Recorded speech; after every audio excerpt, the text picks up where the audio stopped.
Hello and welcome to the Temple Tankard. I am Jim, aka Argentwind, and I am your host here for DM&D Chat, where we talk about all things running Dungeons and Dragons. Today we're gonna have a guest. Before we get to that, I want to uh, remind you all, if you're here and know people who want to be playing D&D, or better yet, if you know people who want to run D&D, come on over to the House of Gamers, our Discord server, and join in. We have a D&D campaigns channel where you can set up a new campaign if you want to start things off. And you can bring in friends for looking for group and get into games and move things along. We have two new games that are starting up soon. Some of them still have space, and we may have a couple more coming up in the next couple of months. So keep an eye out for that. And if you want to join in, come on over and hop into one of our new campaigns coming up. And you can always watch existing campaigns running. We also, I do run a campaign from our channel there that runs on Saturdays at 2, Avarice, the Shattered World. And you can find that on our YouTube channel as well to see all the episodes leading up to the current. And we stream live on Saturdays at 2 Pacific time. So um, I want to say, come on over. And yeah, if you know those people that if you want to get a stab at DMing, or if you want to take it, or if you know somebody who makes a great DM and when you're looking for a place to go, come on over to the House of Gamers there. We appreciate it. So today we're talking about homebrew, the do-it-yourself edition here, where we're talking about homebrew items and monsters. And we're going to be joined by a very special guest here. Uh, my friend Zach O'Shea, who's also known as Box of Teeth on Twitter and various places. So Zach, um, real quick, just what you can tell us about kind of the games that you run, or kind of the things that kind of a little bit about your experience a little bit. Oh, of course, Jim. Thank you for having me. I do really appreciate that. Hi, everybody. I'm Zach. Very nice to meet you. I've been running games since I was in my mid-teens, so about 3 decades now. Jim and I were talking about that before we got started. I have never actually run a written campaign for Dungeons and Dragons. It's always been homebrew my entire life. Not always just using only homebrew monsters and homebrew items and that sort of stuff, or even homebrew gods. Sometimes let people drop in stuff from established settings that fit. But I've been running for a very long time. My first gaming experience, besides a very disastrous 3-session AD&D game, was Call of Cthulhu. That kind of put me on a dark path, I would say. So even to this day, when I run Dungeons and Dragons, everything usually has, if not an outright horror theme to it, at least some sort of dark or macabre tone in the background for it. I can definitely attest to that. Yes. Yes, very much so. Jim has suffered through many of my games, and I certainly appreciate that, Jim. And I'm just happy to be here to share some of my knowledge to help other dungeon masters and game masters and creators out. Excellent. Excellent. Uh, so, we're going to start off today talking about some homebrew items, because I know a lot of people are looking for ways to spice up the loot for their players, or ways to bring in some different things than just the stock items you find in the Dungeon Master's Guide or other places. But one of the things that people ask about items that I've heard occasionally is, where do you find them? How do you come up with them? Well, I do want to say, if you're having difficulty coming up with your own, there are a lot of third-party resources out there. If you go on YouTube, Instagram, TikTok, Twitter, any of those places there, and just search for D&D homebrew, you'll find lots of suggestions there. Some really cool things. There are some providers out there like Kobold Press or Griffin Saddlebag that have a lot of great resources for items and monsters out there that can bring some variation to what you bring to the table. And if you're just looking for some of where those you can find those places, go on DM's Guild. You can find a lot of places, a lot of different creators post things there for lots of materials. And in fact, I believe, don't you have something on DM's Guild? I do. It's not for D&D. I do Okay. have two homebrew games that were both part of independent game challenges. One of which, well, one is kind of horror, Yep. but they are available on Drive-Thru RPG. They're not on DM's Guild. Gotcha. Okay. Excellent. Excellent. So we'll pitch a little more of those a little later on here, but I know you have some things maybe coming up potentially. So Certainly, uh, yes. excellent. Excellent. Um, so part of the thing when you come to D&D items, homebrew items, or anything else, and trying to bring those in there, um, especially bringing in third-party sources or anything else, one thing you want to consider is keeping idea of game balance and what's going to be fun. Sometimes those items can really break the game, especially at a lower level party. You bring in an artifact, and suddenly the party is just magnified in power, and they're hard to deal with. Or it can be really chaotic mess. We were chatting a little bit, and someone mentioned the deck of many things and how that can throw a whole campaign into complete disarray. Uh, if you're good with that, then and you want that chaos in your game, then obviously have at it. But I will warn you against bringing something in too powerful or too much of a mess because it can really derail your game in a way you didn't really intend for. So some things to look out for creating homebrew items, and I think Zach, you've done a number of these kind of things too. Is taking an item and reskinning it, or going in variations on a theme.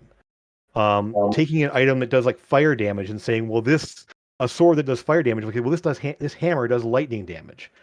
Same stats, same rules, just switch the element, and it's like a new item, but not entirely. Um, I know you had a couple items that you brought out there. Things like one-use items that you kind of like single-use items there. What's some of those? Any favorites you've brought out there, or things that have hit the table? Well, gosh, some of my On the spot biggest here, I know. favorites are sometimes one-use items because they really inspire the players to find that right moment to use them. The qual tokens are the basic ones out of normal D&D. But if you have something that will allow you to cast pass wall once, help people get out of a sticky situation if they're in a heist situation or they have to break into a place, or if you give them a magic item that might disguise their boat, turn invisible, for X number of hours, that sort of stuff. And then at some point they're probably going to need those items. So, and they might just waste them on something silly, and that's great. That's Sure. fun. Or they Yeah. might pull them out in a moment where you completely forgot about them. Another really good thing besides reskinning, and this is especially true in fifth edition, is just taking some time to go through the spells that are out there and say, hey, I want a magic item that duplicates this spell. How would it work? So one of the shops that I really like in my current campaign, for example, is a perfume shop where all the perfumes are potions that you can use multiple times that all have very specific scents. And some of them imitate magic spells, that normally wouldn't have a potion. Mhm. So I just find that's really the two most useful things. And Mhm. for me, often, and this will come up a lot more when I talk about homebrew monsters, they should always really support the theme of the game that you're running, especially when you put in homebrew items. They should really fit into how you want the world to feel and how you want the campaign to feel. Excellent. Yeah. Similar to in Avarice, I brought on the idea of Manatech, where basically the idea that you have a reusable spell scroll, which is spell plate, and you attach a battery to it, it has X number of uses, and you can really magnify the different things that the characters have in their back pocket. It's limited in how many times they can use it, and there are ways that can be dispelled, or there are weaknesses behind it, or rules behind that, and the idea you then have a sort of a template for creating new versions of those items. If it's a perfume bottle that has different effects based on what you have created there, an alchemist is doing something like that, or a mana technician who's creating a spell plate and assembling things in different ways. You can get a lot of variety just out of the idea of having different reusable items or different limited use items from spell effects there. So great way to expand your magical arsenal and a great way to expand your rewards for players. Things for them to spend money on is always good too. Um, so excellent, yeah. So the idea also, the idea I know I run into this sometimes where you have items that sound cool, they're neat items, they're in a treasure box somewhere, but they're nobody in the party is ever going to want it. Like nobody uses this kind of weapon, nobody wears this kind of armor.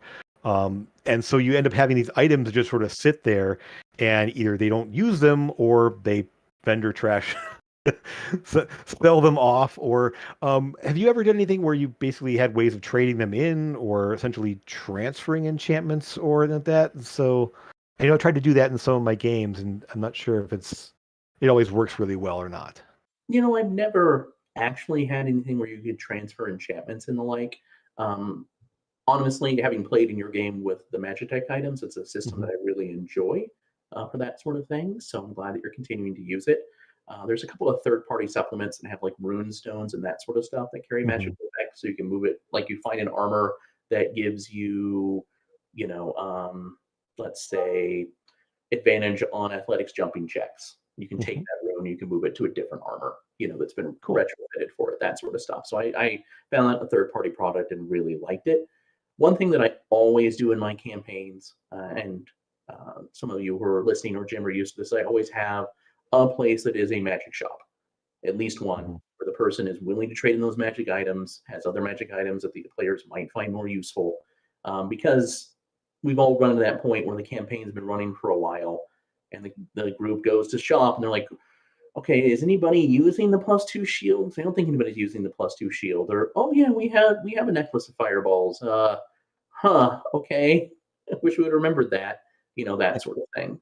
Yeah. It's very easy, unfortunately, if you are someone who likes to hand out magic items to get that kind of trash list where people forget what they have.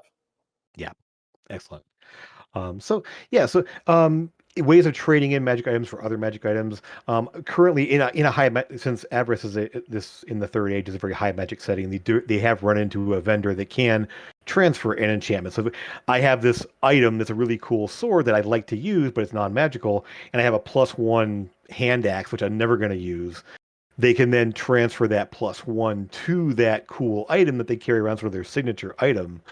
And then there's ways of then having the item get better, that I like this cool thing I've carried around with me for a while, but I want it to be better than. So having ways to transfer those enchantments there, it works in some settings, not in other settings. So it kind of depends on your world and your kind of the level of magic you have in there. Back to So talking about reinforcing theme. exactly. So if it fits in your world, great. If it doesn't, you have someone that buys things, or you have ways of breaking them down for useful materials for other things, if you have that kind of aspect in your game as well.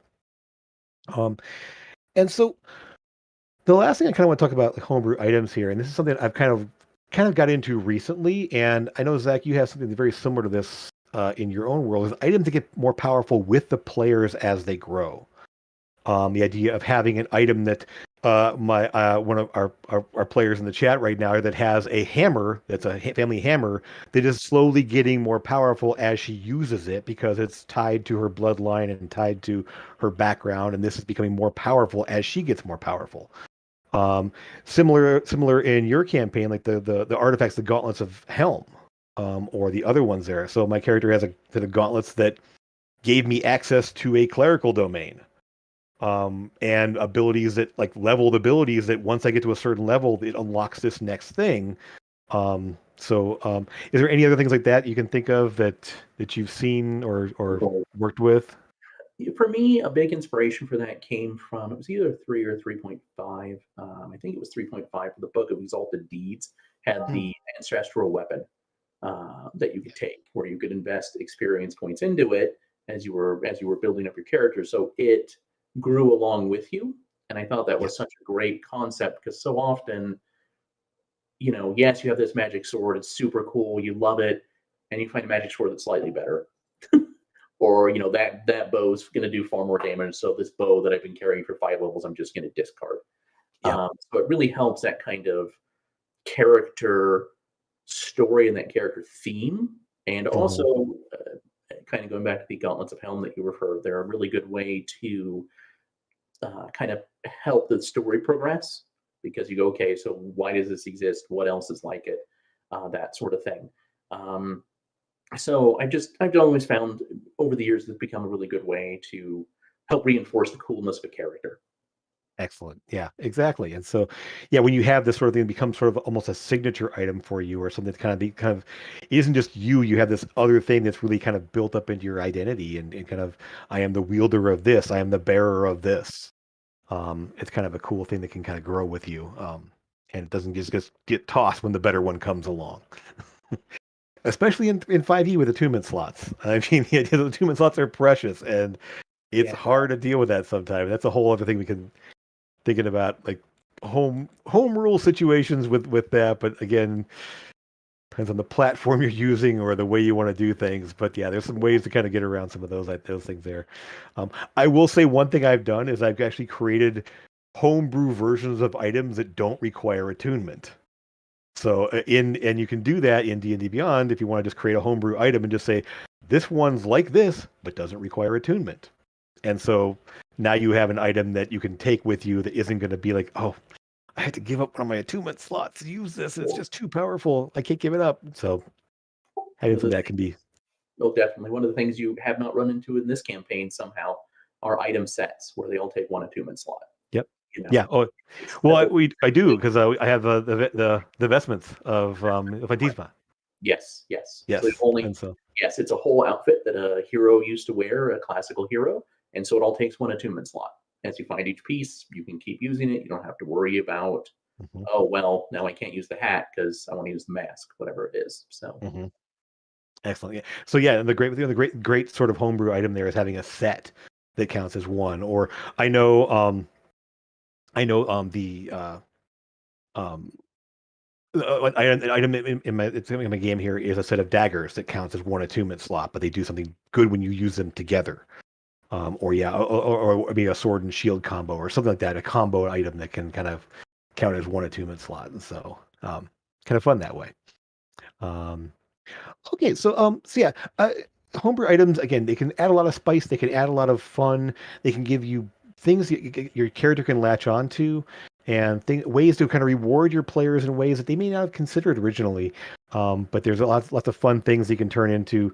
Uh, Tweaks, interesting ways to bring your characters, give them more unique flavor, and everything else out of your world. Um, so to go from uh, to go from items, let's jump into monsters. And I'm going to say that the Zach is. I will just flat out say this right now. He is a master of homebrew monsters. And we were talking this before, but roughly how many homebrew monsters do you have in your catalog at this point? So the blog that I run, which is associated to the Twitter handle above, has around 300, a little bit more, I think, at this point over the last 3 years. So And I know is the Mimic Monday on your blog as well, or is it just yes, every okay? Monday, just another Mimic Monday, um, I come out with a new version of a Mimic that is more tailored to what it is. This week was a bookshelf that can cast spells from the spell books that have been sitting on it for at least 24 hours. So That is amazing. Um, yeah. So is there any others that kind of stand out to you? I mean, I know I love the Mirror Mimic and the Ballistic Mimic. Are two of my favorites. I know. Um, Um, yeah, it's very fun because I get to sit there and really think about not only just what the item, like the object, might do, and what it might most do. It's like if it had a personality, what would it be like? Or if it was created by something, what would it be like? The really fun ones have been mimics that imitate traps. So the secret door mimic that on the other side has a pocket dimension that's its stomach.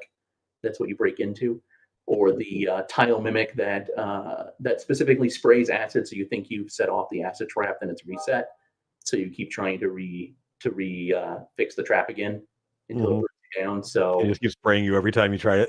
That's exactly, that's just so, evil. I love it. yeah. Okay. Um, that's awesome. Okay, so we kind of touched on this already, but kind of my first question, kind of for you here, we kind of do this a little more question answer. I'm going to be asking some questions of Zach here, and then I'll post in a little bit of the thoughts here. But so, I mean, we touched on this, but why homebrew, especially like monsters? Why would you bother? I guess. Um, and I'll just go back to kind of what I mentioned earlier, as you kind of Mhm. said, it's all about theme. Especially when you're running a game that has more macabre elements or horror or something like that, and the Ravenloft book for 5e really covers this very well, is the different genres of horror. What monster from a slasher game, or a monster for a folk horror, to a monster for a cosmic horror. aren't going to be exactly the same in the way they're presented. Just think of any horror movie that you've watched. They're going to have some things in common, but they're going to be different enough, usually in just kind of the base theme and rules that people expect for them, Sure. that sort of thing. And plus, that way, especially when you're homebrewing worlds all the time, it's a good way for you to kind of populate that world and give your players a different experience than a normal D&D game. Than hey, we're going to be fighting orcs from first to fourth level. Well, no, there's going to be Yeah. some dark, evil, fey things you're going to be fighting instead that I've homebrewed. So that can kind of give people a nice, different experience. They don't know what to expect. It kind of gets rid of. You see this debate all the time about metagaming out there. Like everyone knows a troll dies by fire, Sure. so it can help there. It also really helps you like if you're very interested in the mechanics of a system, whether it's D&D 5 or 4 or 3 or completely other different systems, Call of Hmm. Cthulhu or World of Darkness or Sure. Pathfinder, whatever it is, it really helps you kind of once you delve into that, really go, oh, this is how the system works, and see those kind of quirks and different things you can Yeah. play with. That makes sense. Yeah, exactly. Because yeah, I mean, knowing your adversaries is going to help you build your adventure, is going to help you flesh out your world, and then challenge your players and everything else, knowing what they're going to fight. So that's great. So I guess then, kind of a companion question to that, since we know the why of homebrew, but what's sort of like the first kind of general tips of how to homebrew? The first thing that I address that I always tell people is do your homework. And this sounds boring, but it's read the player's handbook. And for D&D 5e specifically, read the player's handbook, read the dungeon master's guide, read the monster manual. I don't mean sit down and read it from start to finish, but take time browsing through it. Take time to digest the rules. Kind of reread monster entries, not by how cool they are, but okay, this is how a beholder functions. This is the Sure. slot that it kind of fills in a combat. Yeah. You'll have different creatures of the same CR, but they still fill a different role. So really kind of understanding that is the first big thing. The second big thing is, of course, consider theme. But what I always recommend for new folks when they're home brewing is just do reskins. There's Hmm. a lot of really great monsters that are already statted out for you. So you can be like, okay, well, this thing, I want it to be kind of a humanoid adversary that maybe does some progressive damage over time. I'm going to grab a bearded devil and I'm going to make it look slightly different. And maybe instead of doing bleed damage, like it has a lightning theme and you get a little shock, every Sure. round as the lightning courses through you. Reskin how it looks, call it something different, give it out to your players, but you still have all the stats and damages and everything you need to roll to make the rules work that are right there in your fingertips. And Yeah. then you can start kind of plugging and playing to be like, hey, maybe it's something that has a breath weapon. So I'm going to take something from the same CR and I'm going to plug it into a different monster. Something has a breath True. weapon like a dragon and plug it into, this weird construct that I've had. Yeah. So that's kind of the big tips. Um, and then from there, you get to really start to learn how the mechanics work, how monsters work. You're going to make a lot of mistakes the first couple of times when you're going to make homebrew Yeah. monsters. Yeah. Usually they're going to be too weak, oddly enough. You'll make some that are just party killers and you just have to pull them back. But oftentimes you'll be like, okay, I want to make sure this isn't outrageous. And then you don't make it outrageous and your party kills it before it can do anything cool. And you're just like, okay, and you Yeah. really need to rethink this. Yeah. Yeah. Um, it's funny. It's funny. I literally just had a couple of 2 sessions ago where um, little peek behind the curtain there. Those of you in my campaign, but the trees that they fought, I call them witherlash trees. They were just reskinned ropers. They threw out vines and grabbed people in and munched on them. And I did a little bit different there, and it basically kind of gave them sort of the chill touch aspect because they're undead trees, and so they basically couldn't heal for a round when they got munched by them. So it it, Okay. it it ended up working pretty well. And then the big boss was a reskinned treant who I added some legendary actions to. He was I just took the stats for a treant, added some legendary actions, and called it good. Um, and just sort of made something that would work along those lines here. So That's very rude. Very, very rude. yeah, But I love it. well, essentially the one of the abilities of the treant is to animate trees. So it just animated two of these other trees, these little rope, these they call them witherlash trees. And instead of animating a normal tree and doing this, it animated these things, and that's what it did. I love it. That's great, Jim. Yeah. So it ended up being ending a pretty good encounter. It's the zombie trees, exactly. So yeah, they were just reskinned ropers and a reskinned and an upgraded treant. Is what they were. So so you touched on this a little bit already, but what are some of the sources of inspiration that you've had for some of your monsters, or maybe some other places people might want to go to look for inspiration for their own stuff?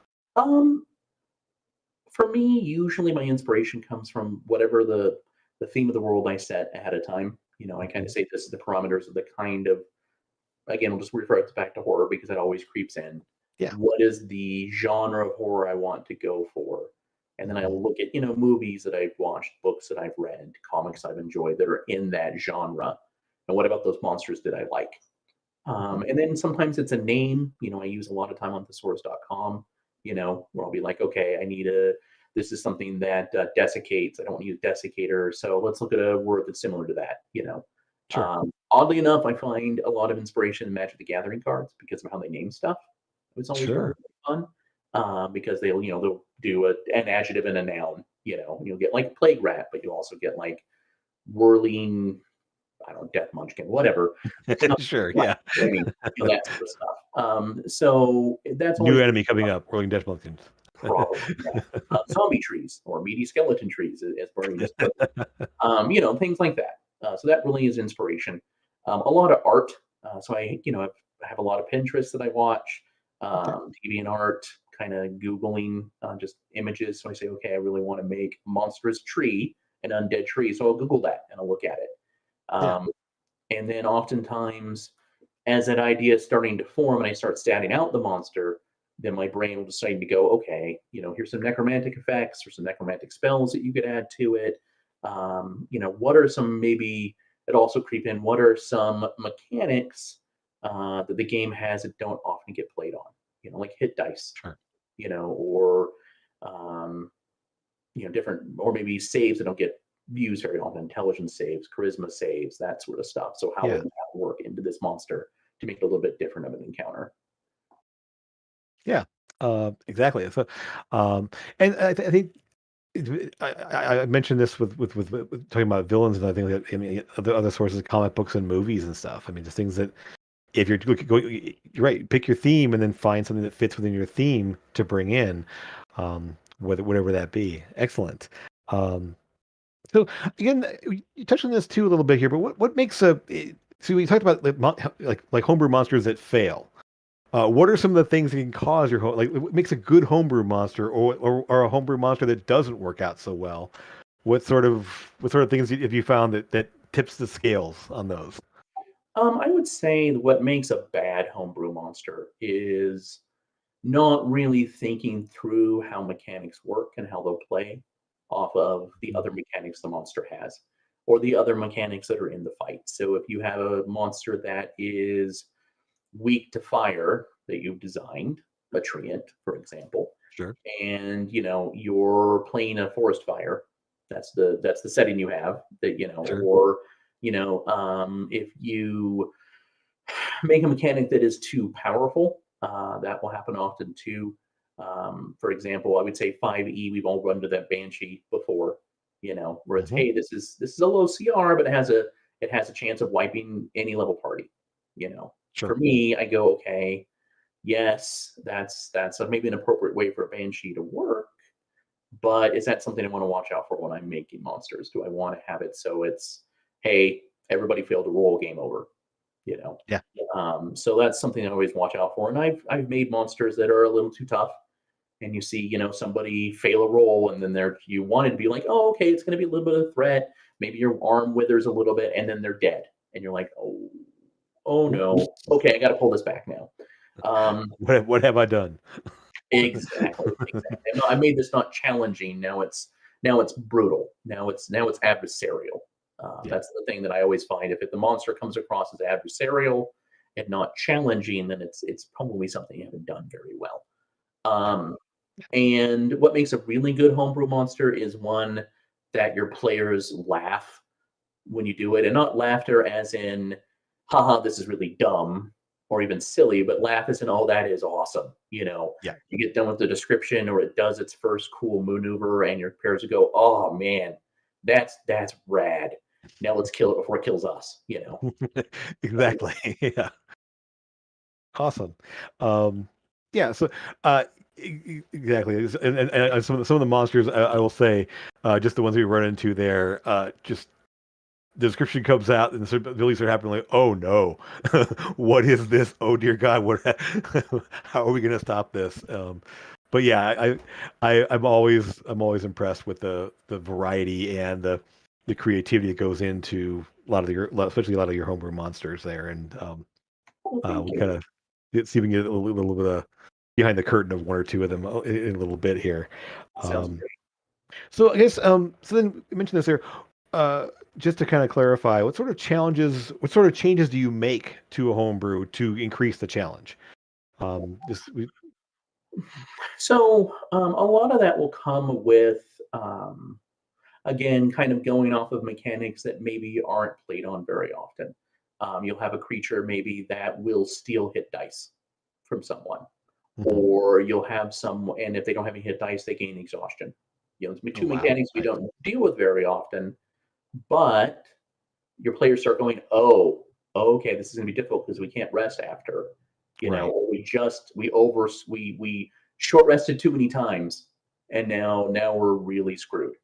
hmm Or saves that aren't commonly used, intelligence saves, charisma saves, sure, um, that sort of stuff, strength saves, even to some yeah, extent. yeah, And then going over action economy also is a really important one. hmm Besides just legendary actions and layer actions, what else can you do to kind of play with the action economy? What yeah, sort of reactions might the creature have? What sort of ways to disrupt those sort of economy? A creature where you can't ready actions with an aura of it, or maybe you can't take.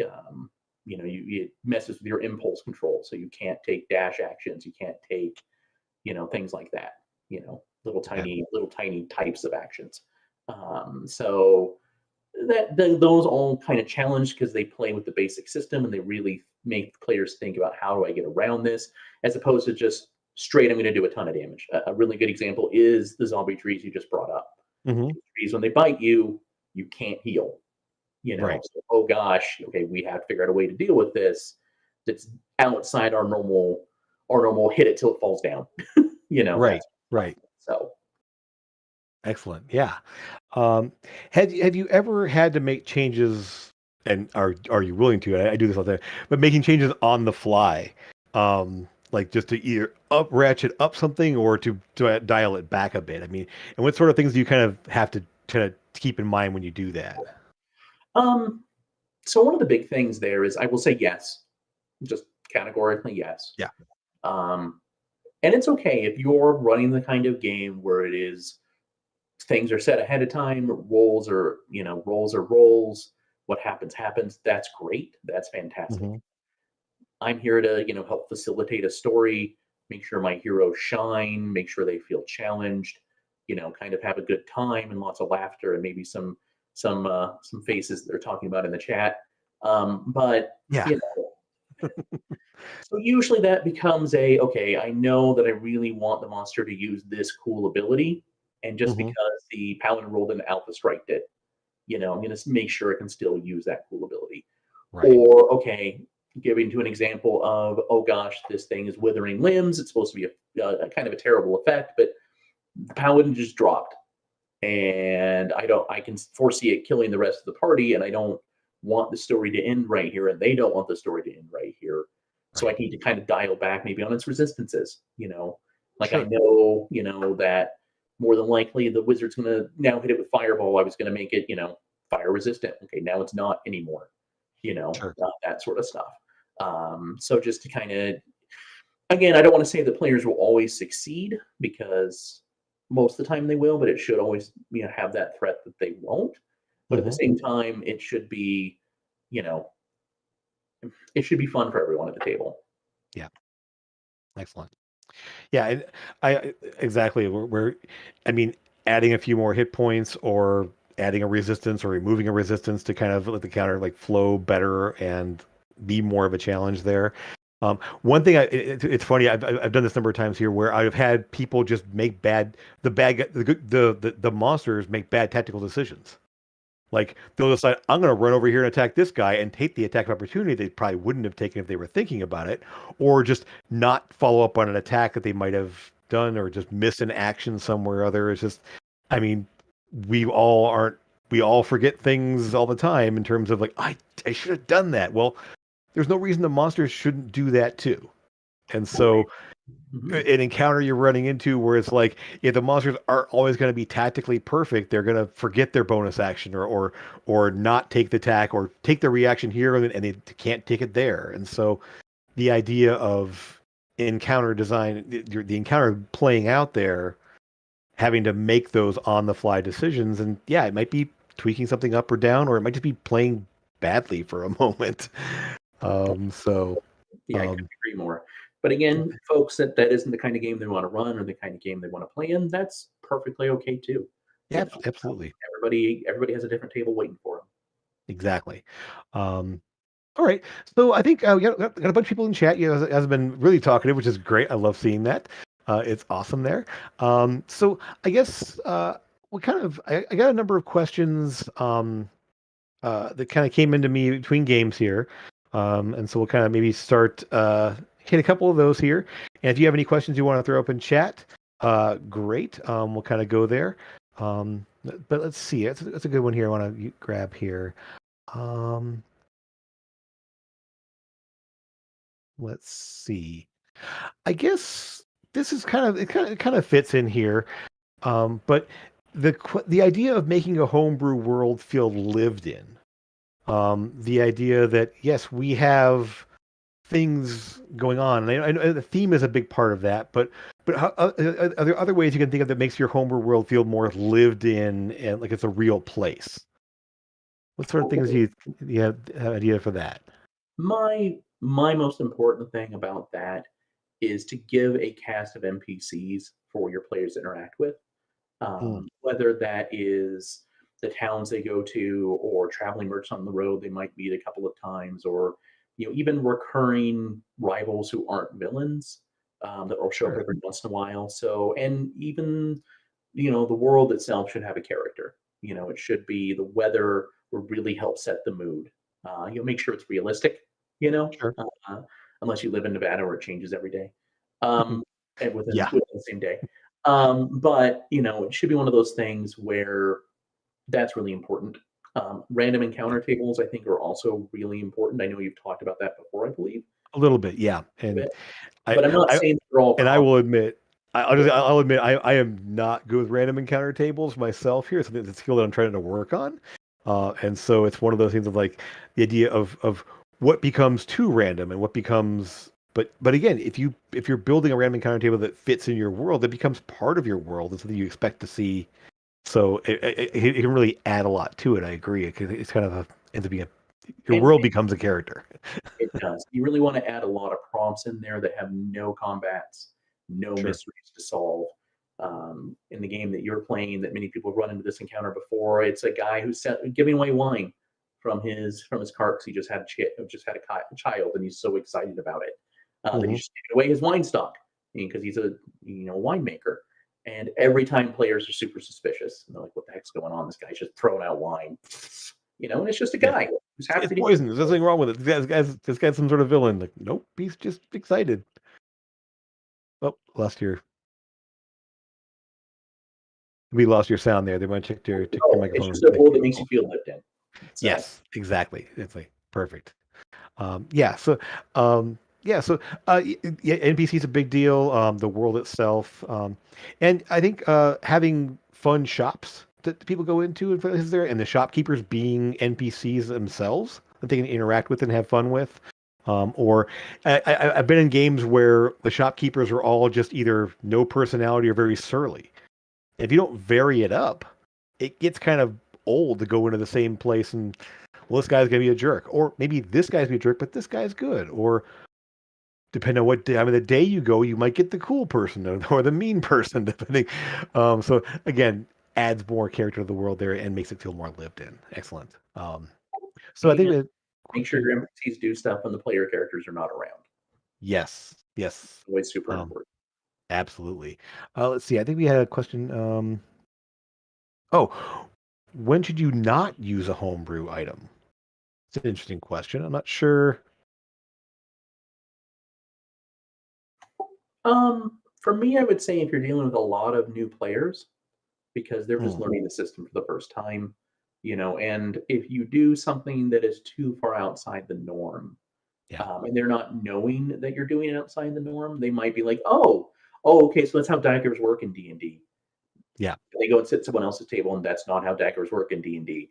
right, So it sets them up for failure in future games, or they misperceive how a rule works because this one item they got at level 1 breaks it. So that's when I sure. would really avoid homebrew items. Excellent. Yeah. And so, I mean, obviously, a reskin of an existing item there, probably not a big deal. But yeah, it's something that breaks the mechanics of the game for a new player would be very difficult to deal with. Yeah. Excellent. Uh, I would say also if it's something that's it's too complicated or too like too it does too much, I wouldn't hand the Gauntlets of Helm off to a brand new player or to a new player either because it adds a lot of functionality to a character they wouldn't normally have, and it's difficult to deal with all that extra stuff. So, yeah. Um, let's see. Let's see other questions here. Um, yeah, let me grab one from over here from my list here. Um, let's see. Okay, I guess this is a good one here. So a way to balance a weapon that makes it powerful. Um, Uh, so I guess it's kind of balance versus power. I guess I guess we got to look at their maybe with weapons and armor, things you would use in combat. So what's a good kind of rule of thumb there for how powerful we want to make something? Behind the curtain, and you guys have never known this, especially in 5e, I find it very useful because it's something where I go, okay, what's half of their proficiency level rounded down? That's just a really good way. So, you're Mhm. not going to be getting an item that is a +2 weapon until you're, at least sometimes even a third, depending on how it's going to change the mechanics. So, you might not see a +2 weapon until level 6 or level 7. You might Mhm. not see a +1 armor until level 3 or 4. So yeah, I guess it's Mhm. closer to a third. But I always kind of Okay. be like, okay, their proficiency modifier is going up. What percentage of that am I comfortable with when it just comes to a flat modifier? Right. Um, Likewise with damage, and this comes a lot from homebrewing monsters. You really look at the average damage because that's honestly what they're usually going to do. You know, Hmm. so if 2d8's an average of 9, are you prepared to have this player do 9 extra damage every attack? Right. Yeah. Exactly. So the idea of yeah, overscaling. I've seen campaigns where like a third level character gets a +3 weapon, and suddenly they're doing way more. They're hitting way more often and doing way more damage because the monsters that they would be fighting reasonably at that level aren't going to be able. You're going to never miss them, and you're going to do an average of 3 more damage to every single hit, which it adds up quickly. And so power level really does. D&D actually is 5e especially is really interestingly scaled in terms of AC and bonuses to hit and bonuses to damage and everything else like that.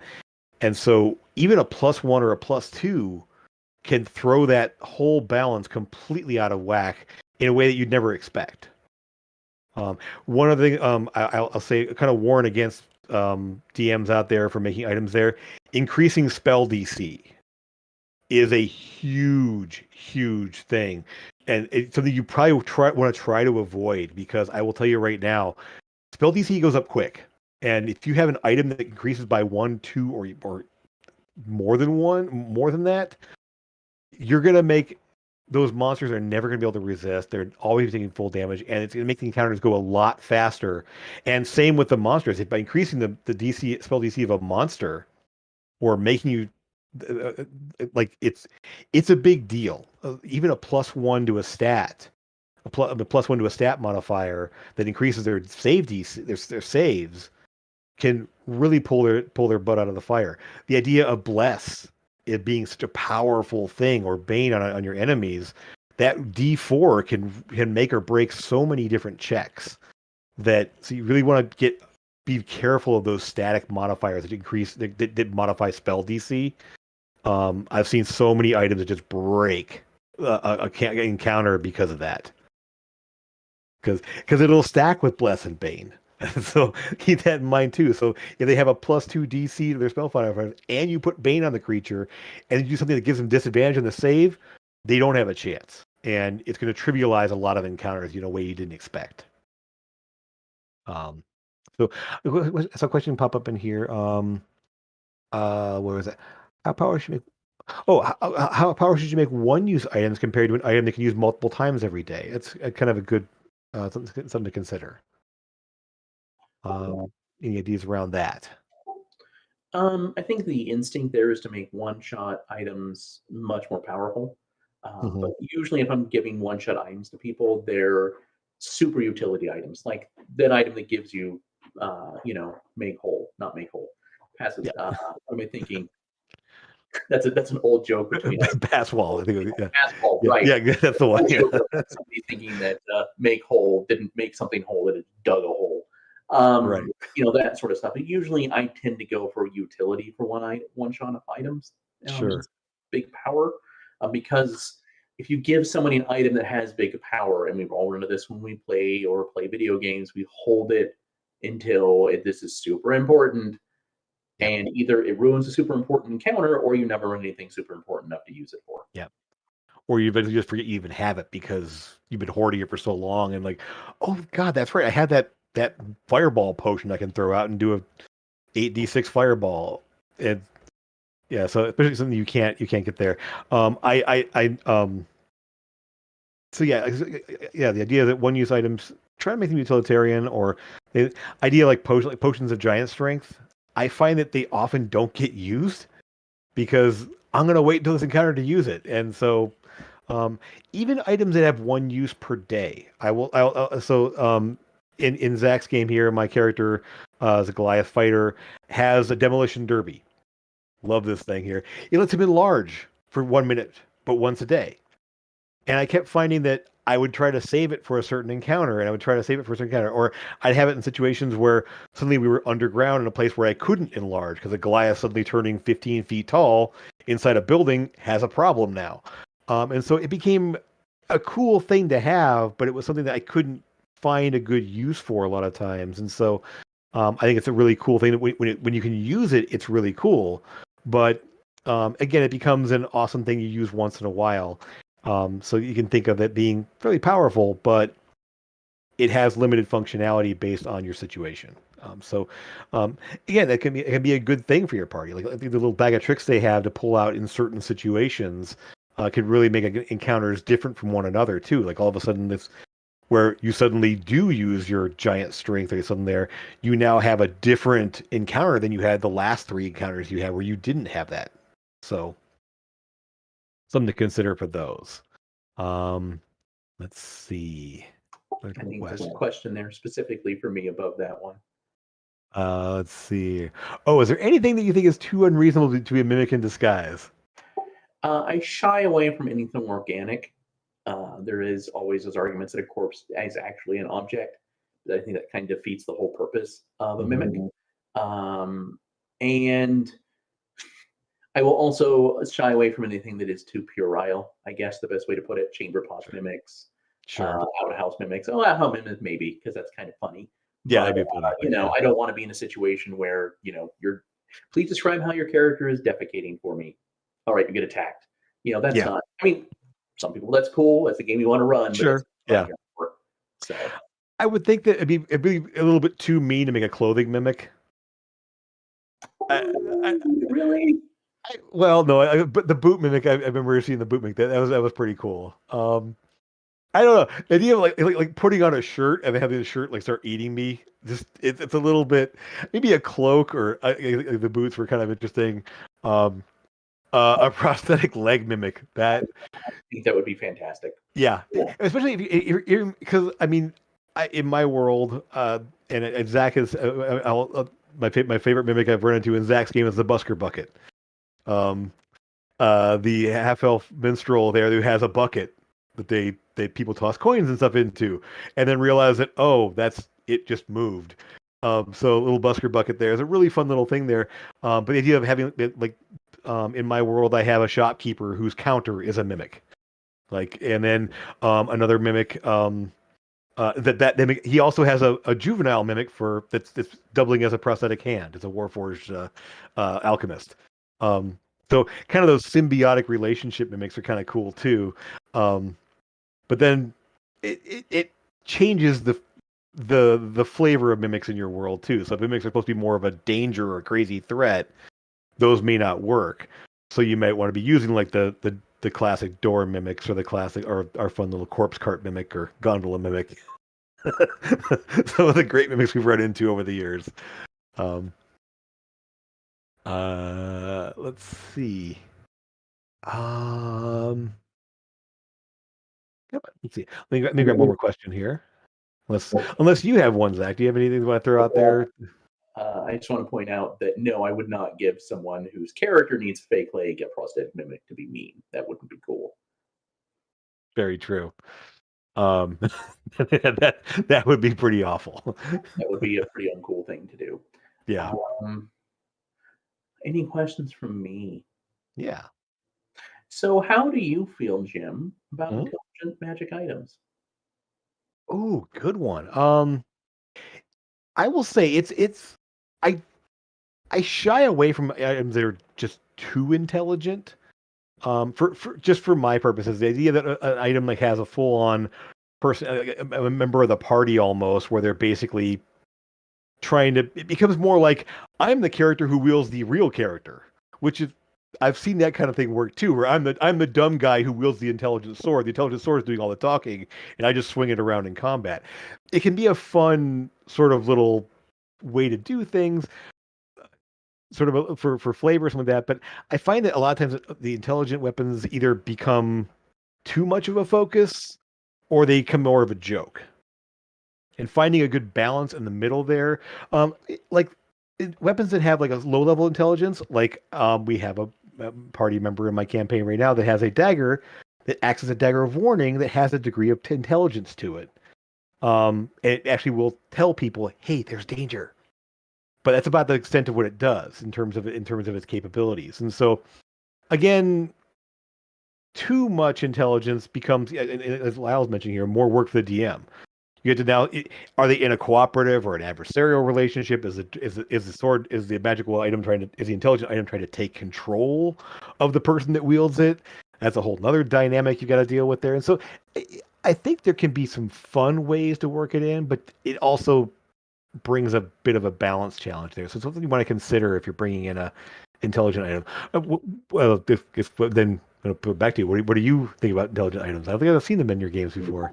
Um, I think I land a lot of where you do in a lot of respects because I've used them before. I think Catgut is probably a good reminder of that. The halfling that had the indulgent bow that was Yep. better at everything he did as a rogue than he was, for all of its like spotting things and that sort of stuff. So it just became the halfling who happened to carry Catgut around.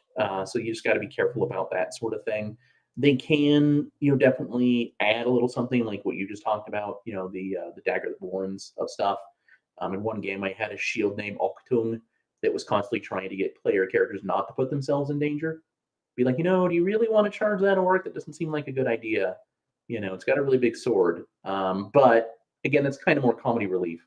I Sure. find that while the Elric saga is one of my favorite book series, at least in the beginning. It gets a little too angsty and whiny towards the end. Um, Stormbringer is such a motivation for that it takes over the whole story. Yeah. So you really want to be very careful if you do use them. Cool. Yeah. Um, Great question here from Green Dragon here. How do you feel about cursed items, especially with strong negative effects? Of course, I like horror games, so I like Mhm. cursed items. I just always feel that cursed items should have a benefit as well as a drawback. Yeah. That's why I don't like, say, for example, the bag of devouring. You know, Yeah. um, but having something that Um, you know, it's goggles that give you dark vision, but you can never turn it off. Even when Oh, you take the goggles off, something like that. So you sure. can't see colors anymore. Or say a sword that the classic one of a sword that gives you a bonus to hit that's a little bit higher, but you have to kill something or else it does damage to you every time you Sure. draw it. That sort of thing. Hmm. Those sort of curses are fine, or something that's like a long plot element is fine. A cursed coin or a curse laid on your head because you did Yep. something silly. Those are fine, but Sure. it's just something that you're throwing in a necklace of strangling because you want to screw your players. Sure. Why are you doing that? Yeah. Something to keep in mind too is that, and it says this in the spell description, but people often forget this, is that identify will not identify the curse on an item. So you don't just like, oh yeah, it's cursed.